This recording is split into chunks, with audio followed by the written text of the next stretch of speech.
آپ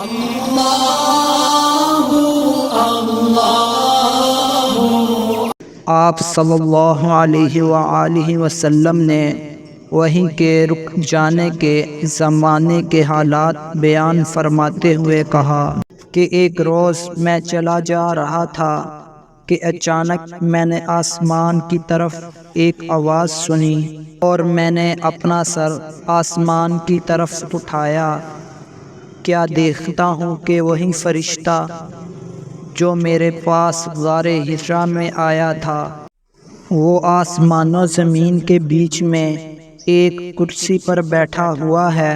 میں اس سے ڈر گیا، اور گھر آنے پر میں نے پھر کمبل اوڑھنے کی خواہش ظاہر کی۔ اس وقت اللہ پاک کی طرف سے یہ آیات نازل ہوئیں: اے لحاف اوڑھ کر لیٹنے والے، اٹھ کھڑا ہو اور لوگوں کو عذاب الہی سے ڈرا، اور اپنے رب کی بڑائی بیان کر، اور اپنے کپڑوں کو پاک صاف رکھ، اور گندگی سے دور رہ۔